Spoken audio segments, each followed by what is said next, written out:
Scrimmage, it was still hot out there, probably not as humid as it was last time. We didn't have the rain delay this time, but they started out a lot better, started out a lot faster, a lot more competitive. Thought both ones units played better, which meant the twos probably didn't play as well, but there were some explosive plays in the scrimmage, and I was proud of competitive toughness. There was a lot of snaps out there. I think we ended up with 135 snaps, which is basically 2 football games wrapped into one. And we had a lot of special team snaps mixed in too. So the guys really pushed hard. They were hurting at the end. There were some really competitive goal line periods. Red area period was competitive, second, 10, third down. Everything was pretty even across the board when we did ones-on-ones. So I thought that was good. We were able to get some of the playmakers the ball on the perimeter and probably made more plays in the passing game than we did on the other one. That all opened it up. Coach, at this stage, where do you feel, I guess, about the overall progression of where you're at right now with the season not 2 weeks away? We got a lot to work on, a lot of situational, whether it's hands, onside, all that stuff. But I'm very pleased with the effort.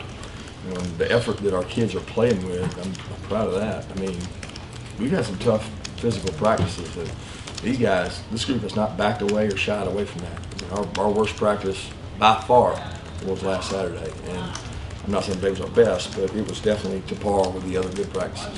You are a couple of weeks solid into preseason camp. That's really tough on the body part. How you guys holding up physically? Been good. We got some guys beat up. We had a couple guys that couldn't really go today that have been, not been able to practice some. But, knock on wood, no major injuries. They're going to have tomorrow off. Monday is going to be a light walkthrough. So this is kind of where we say, okay, we got to start getting them back. We got to get recovery. We got to get fluids. So when you have 48 hours, we feel like you can almost recover to a full extent, and we're hoping to get everybody's legs back. You can see today, I mean, the GPS says it, that a guy that was running 19 is running 17. A guy that runs 21 is running 18, 19. They're hurting a little bit, but part of that is mental toughness and the grit, and they've been able to handle that. Julian Rochester was a guy, and David Marshall. Can you tell us where they're at? And I guess Nakobe Dean, he wasn't seen in the warm-up. Yeah, Nakobe's banged up. He wasn't able to scrimmage today, but he's going to be fine, we think. I mean, he got out there and moved around some, did some stuff. Julian is coming off the ACL repair, and he's practiced every day. I mean, he does some periods with us, and he does other periods with a trainer where he runs and gets his mileage up, but not as much contact stuff. So he's doing a little bit of both. And then, who's the other one? David. David does about 50% with us, 50% with the trainer. So we're just, Julian and David are both older players, fourth-year players who are not 100%. So we're trying to control their volume of reps, also giving some of the other guys reps. But they've practiced each day. Who hit on some of those explosive plays? The receivers. A lot of the receivers did. It wasn't this, last scrimmage it seemed like the backs out of the backfield had some big plays.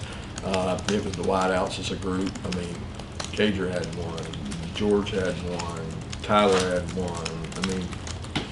Trey Blunt had one. We had several guys have explosive. Explosive to me is over 12, 13 yards. Kieras had a big one. So, seemed very balanced on the explosive part. Are you happy with the progress of that unit?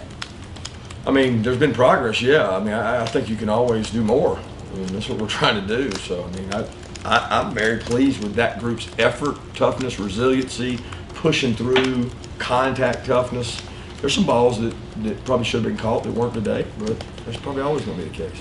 How do you manage, or I don't know, manage may be the wrong word. DeAndre Swift is a guy that had his ups and downs last year. How's he done this fall camp? DeAndre's been good. DeAndre's a good leader in that group. He's very bright. He's probably our most, I say Brian's the most experienced because Brian has been here longer. Brian doesn't have as much volume of carry as DeAndre does, but Brian has more practice experience, probably more reps, just because you got to remember he went through a whole spring when DeAndre was still in high school. But DeAndre's been good. I want to ask you about Jarvis Jones and his role with the outside linebackers. How did that kind of come about with you guys decided to bring him on to help, and how did his relationship with Dale in terms of him coaching in high school football? Well, to be honest with you, Dale brought it about. Dale did a good job. I wasn't aware that he was done with football, and Dale just came and told me, hey, Jarvis is going to be back here in school. And I thought, oh, man, that's an awesome opportunity. I've had the fortune of a Kevin Butler, a Chris Samuels, so some really special players who've come back to work as undergrads. And man, Jarvis is here every day. A lot of times you get those guys and they can't be all in. They either got a family, they got something going on. Jarvis is all in. I mean, he's in there to learn. He helps set the tempo, set the standard in the outside linebacker room. He demands excellence. I mean, he played the position. He knows what it takes to play it. And at that position, in that position group, you know, we have talented players, but a lot of those guys don't have an experience. And here's a guy that did it in the NFL and did it here at a high level, and he's from our state, played for one of our coaches. I mean, it's a blessing. Kirby, opening with, at Vanderbilt, I guess you guys have a 70-man decision to make right away on the first game. Is that going to be tougher than usual or not necessarily? It's always tough. I mean, it's tough 80, it's tough 85.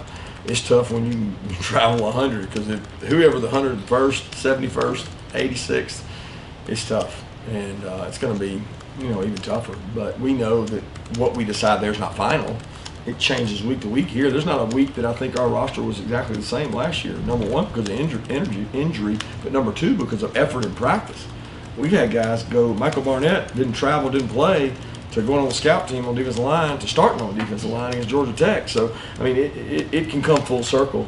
But we're going to have some tough decisions to make, and we're not going to make them right now. We've got 2 weeks to finalize those choices and decisions.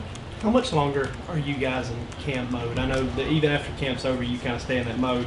How much longer does that last for you guys? Probably till Thursday. I mean, because we're gonna start to work on Vanderbilt early, but not too early. We got a lot of games to play besides them, and you know we're focused as coaches on game planning for them. But with the players, we're focused on getting better. Got to be careful when you have an opponent that you're gonna play. If you start too early, I've been there before where they just get tired of preparing for that. They want something new. They want some new energy. So we'll probably introduce Vandy Wednesday, Thursday, Friday. Where's the competition at punter at right now? Both guys have punted well. It's been good competition. I mean, Kamara picked punted well today. Rube Wright punted a couple times as well. And to be honest, I'd have to watch the tape. All I've got stats for you. I mean, I'm a lot more worried about the hold up and the coverage right now, and then we judge the rest on tape. Going back to those explosive plays you were talking about with the receivers being the one, how much of that is Jake and them meshing more, you know, this far along in camp? Well, I mean, I think all colleges in college football are explosive now. I'm not telling you guys they went out there and made 100 explosive plays. That's not the case. I'd be worried about the defense. I think that we've got some explosive playmakers, and we got a quarterback that throws the deep ball well. I mean, it's really one of his better passes, and they were able to connect on some of those today.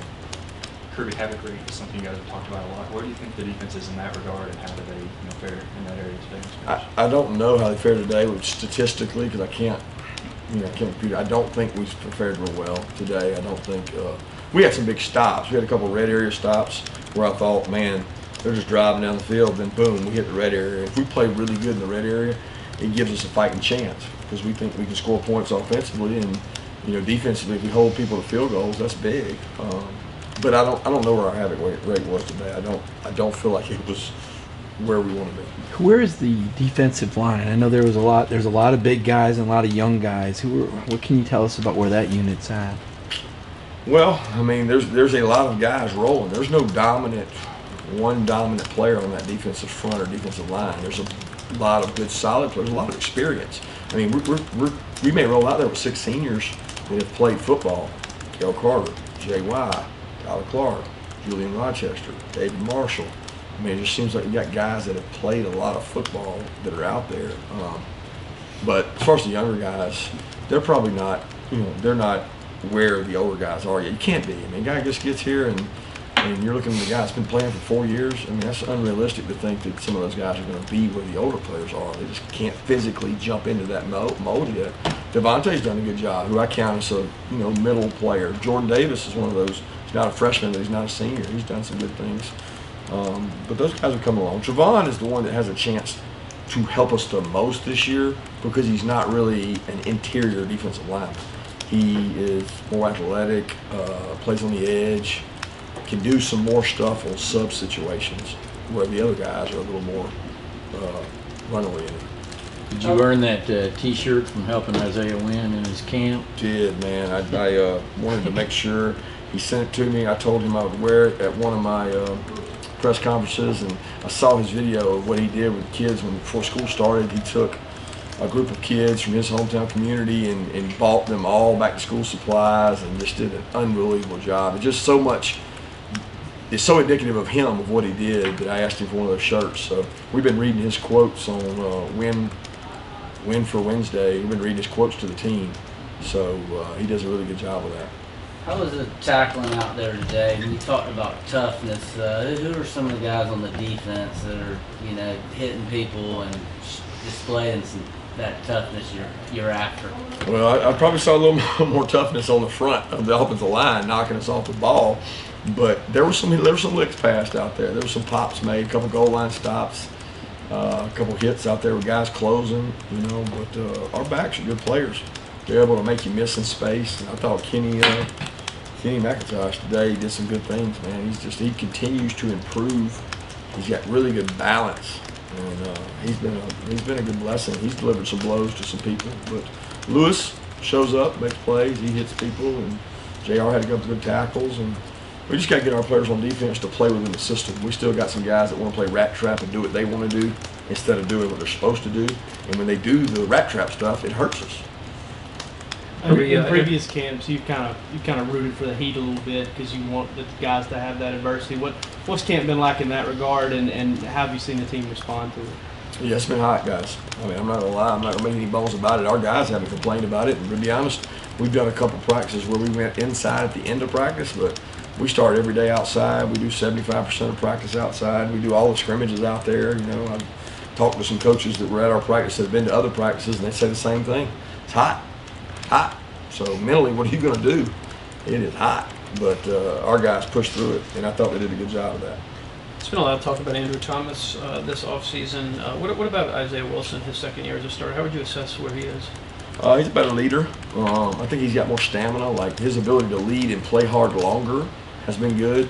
His first few practices in camp, I thought he played really physical. He's got to continue to do that. He's got to grind through this and really be physical and be that right tackle we need him to be. And I'm pleased with him as a leader. He's really played with more consistency, I think, because he's in better shape. And he doesn't get tired and winded and give up cheap sacks. He just plays more consistent. And then as you speak about him being in better shape, I mean, was it easier or difficult for him to buy into the whole nutrition program, weight loss program? He was kind of joking about that the other day. I think he's bought into the whole culture of I got to be a great player. If he wants to be a great player, he's got to eat, he's got to sleep, he's got to get off his phone at night. He's got to do all the things it requires being a good player. And we're trying to get the aggregate of marginal gains, which is like a little bit better at everything. And he's a guy that has bought into that because you see it. You see the results more on the field where he's able to go longer. I mean, he's always physically looked impressive to me, but he played better now. How has Stetson Bennett performed in the last couple of scrimmages, and then who's behind him right now? Well, DeJuan's not able to go a whole lot in those situations, so Nathan, the Priestley kid's been in there, and he goes a good bit. I tell you, he's been like a blessing in disguise for us. He's very bright, very athletic, really good arm talent. I mean, Coley will tell you he takes the best notes I've ever seen in a quarterback room, and within our system, that's important because you don't get the volume of reps you want at the 3. In camp he has, but his reps are going to start to dwindle as we narrow things down. Stetson didn't have as good a day as he did last time. He had a really, really good day last scrimmage, and it was bad today. He just probably wasn't quite as efficient, and just didn't have the same effectiveness that he had last time. Can you shed some light, because Priestley's from the West Coast? I mean, can you kind of give us some background there on how you guys recruited him, how he ended up deciding how hard y'all went after him, all that kind of thing to try to convince him to come here? Well, Coley could probably explain it better than me, but he was early on our list. We thought he was a good player. Junior year, he was a guy that we wanted to go see throw. We wanted to go watch him practice. And we went out spring before his junior year. He's on the list.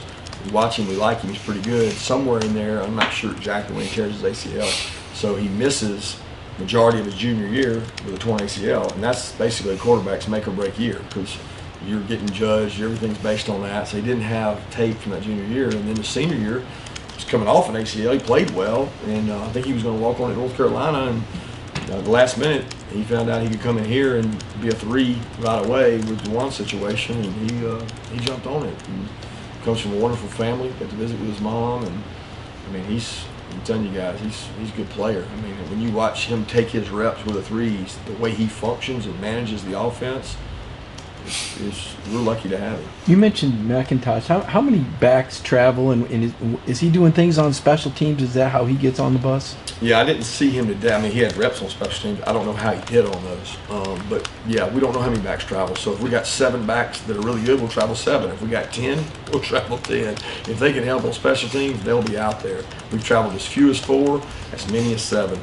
Prather makes that number vary because he's a really good special teams player.